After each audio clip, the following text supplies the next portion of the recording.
he principal hi a office a thani tlat maya ti chuan detective te chuan ren hel om tak tak pathum an man le to phota pakhat hi zirlai no pangania alai mi khi zirtiu tu nia asio ber mi khi muntify tu ni zirlai hian dal thalang ka ti ke wangin office a min ko ru ta min hal khat pa ma se ka chuak le hal enge theng ka khazui lo tia zirtiu tu nu chuan ka dokana test paper ka cheka dokan ka chhuasan lo tat mai atilea muntify tu hian zinga ka tangin chuat ka nota ka no zo ve deuh chiani thil theng ka khai lo ni atia tu ber hinge tol that tu niang le han en wangwang te le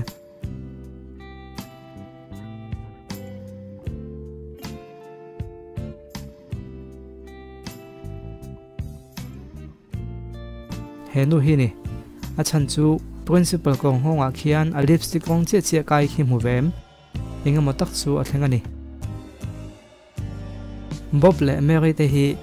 kumnga lai chu anin nei to a ma se bob hi a thik thu chem em rang meya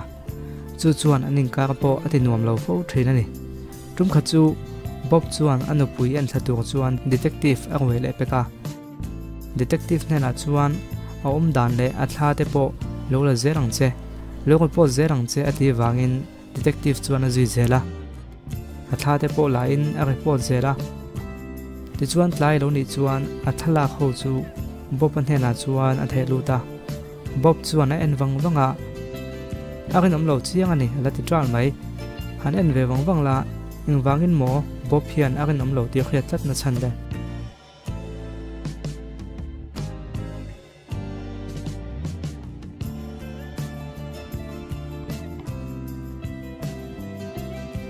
dang wang ane lo phone panhi anei tlat chu wangin akin nom lo verang te po aniange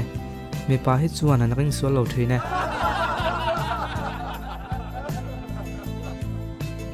edi hi an ho tu pa nen sanga man an tuma anu pui hnena chuan hei sanga kan man dona ka thom no kha han siam te atia ti chuan ka khat chung hak tur chu a khung saka sanga man na tur ada boka sanga man sa da khom na tur le a hak du bo thin pai zama da tel boka aron hon hu chuan anu pui hnena chuan an sanga man chung chang chu thiam takin a han sui vela nuaman ti zete an nui dun bok bok maya ma se ngatinge ka pai zama kai da tel lo ati khau maya anu pui chuan sanghan man lo tok ti chu kha theita ing wange le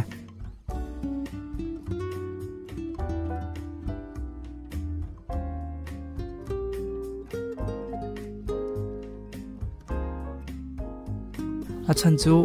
paijama ada na hi sangha da na tur bom a khan ania hom zia chu sangha da na tur bom hi an hong me lo ti na ni chumi om zian ni le ta chu sanghan man tak tak lo ti na ni bok ni pui ania chanula ma hian in pakhat nei tu pa hi a swimming pool bula thia chhania detective chuan anu pui le anom pui no chu thu zot fe ta ni anom pui no hian athi ti ka mu chuan alo hu vek maya ka mu hun da su chomalam khan anu pui nen hian tuyen chenga chu ni mai etia anu pui hian ni e chomalam ate kan chenga te chuan chanu lam chu bazar tuin kan chuaka hawan chuak ve pe ta dem lo ni kha ti na soya tu hian nge thata irin le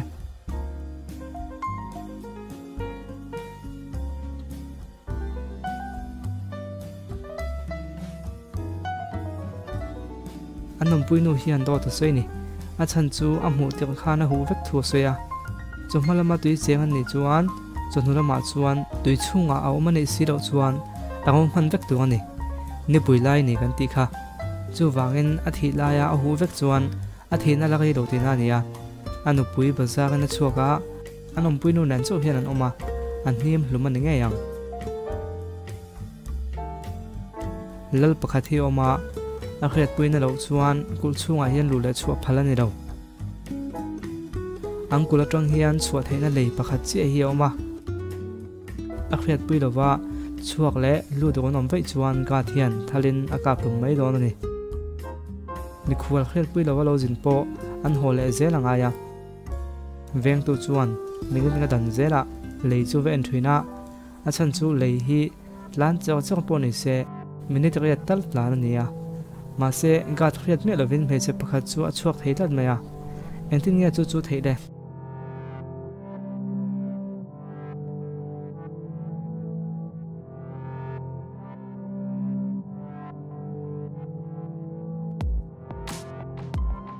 a chan chu he nu hi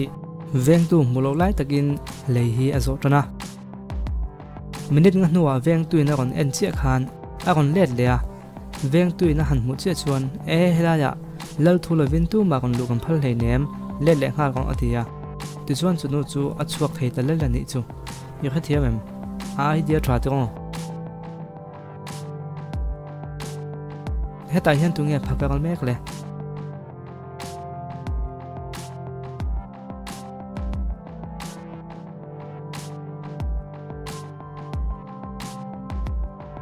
hei hi ni apon fen hnuaya a thup kon thena ni heta hian tu hi nge en ton ni kha theim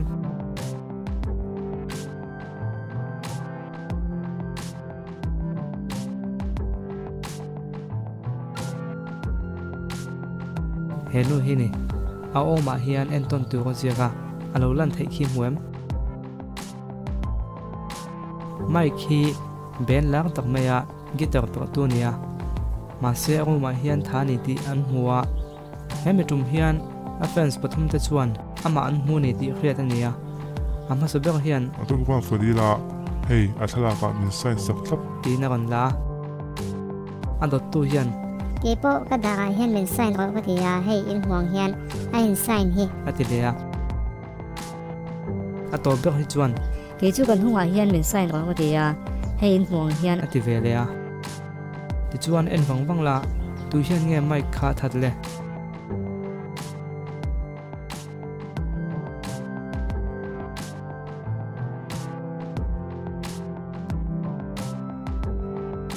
mei chia hi ni a chan chu a ming sign khi uluk ta kai an chuan a let ding dai ama sign chok ti na ni en wang te a let ding ti mu thiam em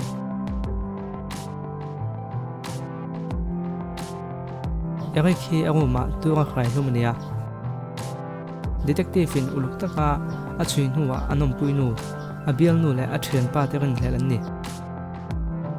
aum puinu hian jing tin arong ka ti fai thina ti chuan ka kal le mai thin e rong ka bo sak le a chu jong chu ni mai tia a bial nu hian ka phone chia na ka kal mai ka ba siam tira chuan ka chuak le dai tia a thian pa hian football en puya ka soma ma se anom samlo thua soya ka chua san le ta ni tia en wang la tu thange le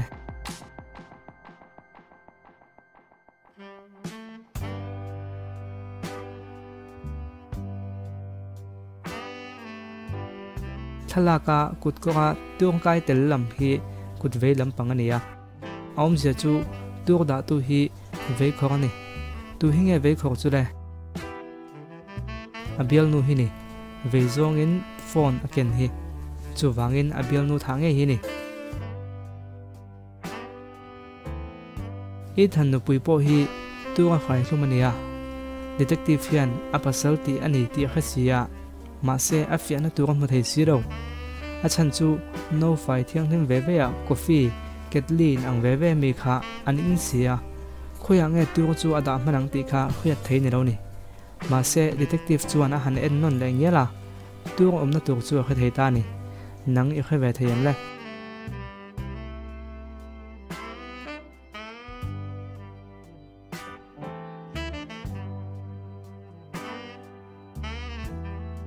bong hnu te a hian tu omani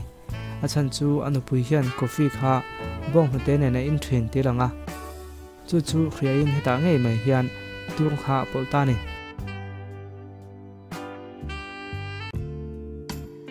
Josian Bank a rok dona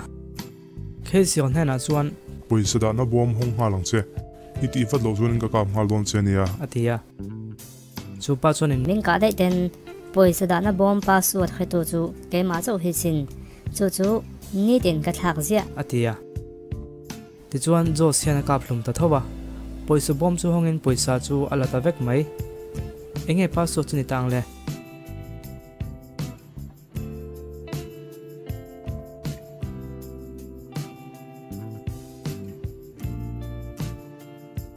password chu ni tin ka thak zia ti khani achan chu longai thanon lela min ka dai ten poisa da na bom password khetu chu ke ma chu hi sin chu ni tin ka thak zia ti khani khathiam em le helai zi ngai hian ui tok mai in voyan om chiang mai tu ber hinge khathayem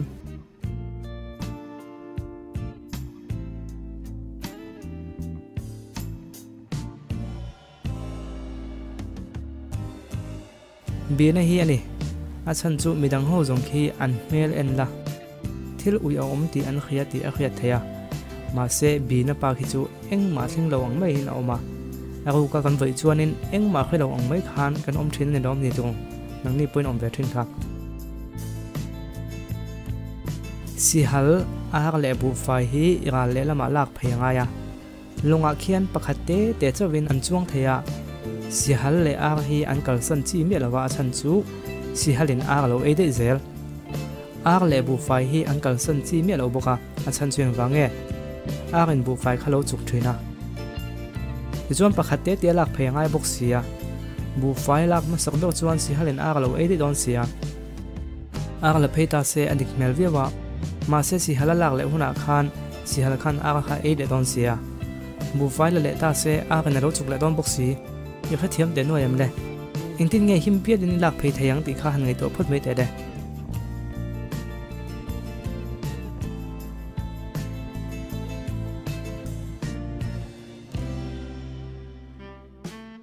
ole tuna ati dan hi uluk de win lo thingla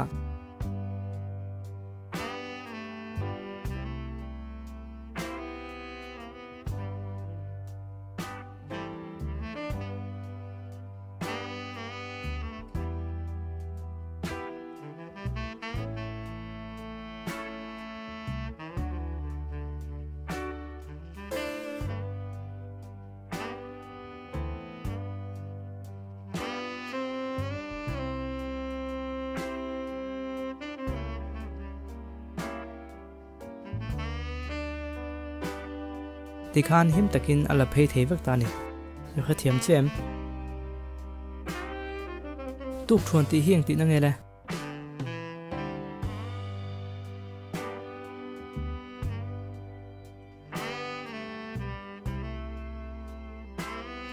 zing cho ti na ni ani na taka chuanin zing cho ti hi adik lawa tuk thon ti thun tu zo ani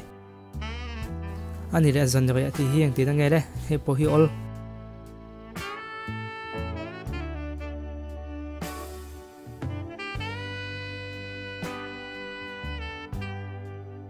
tlai cho ti na ni ani na taka chuan tlai cho kan ti ngai lawa zan ri ti tu zo ani ani chuan tuk thuang kan e ma kan e ngai me lo nge le a ka deu me thei tin ol vio me thei bok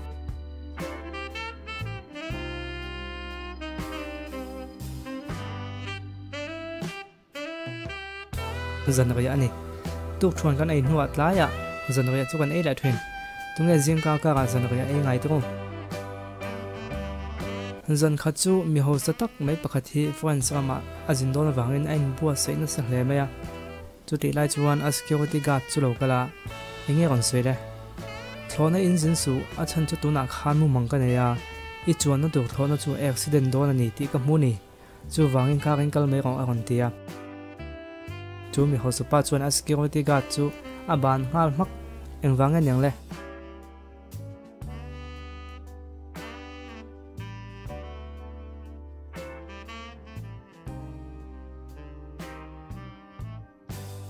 achan chu security guard ve si alo mu thlu ti na ni mu mang te lo nei vela ban wang tla ka ni he fang mir hi a chua thei i ringam mi da kham duwa he hi chu chui khek du su arin han ring chin top phot mela ti chong kan endonia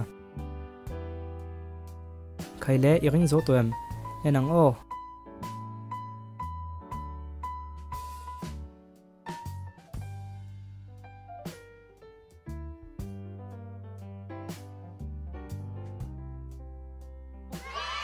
a chuak thei tlat mai i lo ring dik chiam le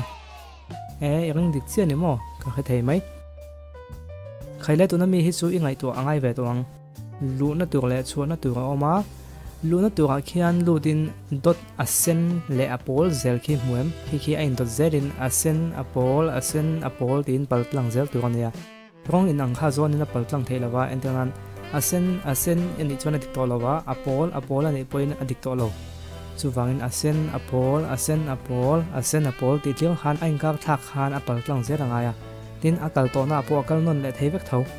fang mir khi a chua thei rangam le han chui te le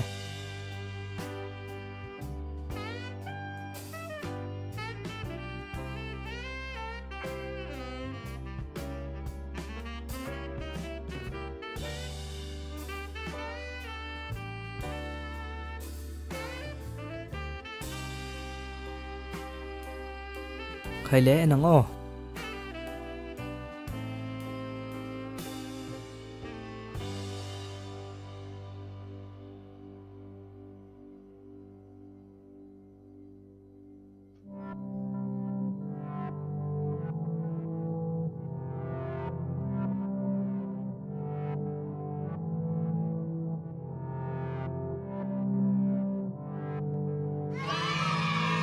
khai chuak dik thei tlat mai tun tum chu iring dik lo chiang mai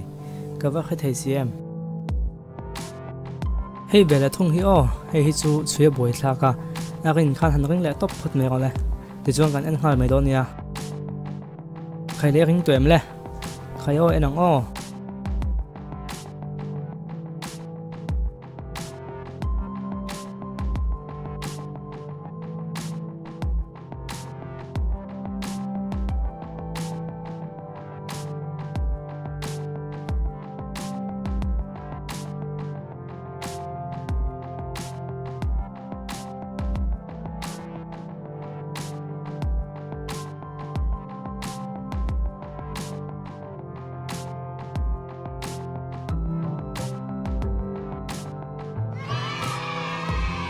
a chuak thei le tlat mai tun tum chu iring dik le ching ka khia mi pa khi uang ul fanet lat maya engwang mo hi chu olasin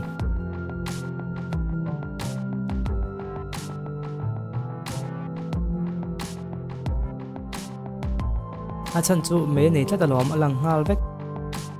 ole to beka chuanin helai a hianin kongpeng thuam om tu maya hepa hi kal ngai na kha to boxi lawa khoi nge kal don kal na to dik tak han khul fe te le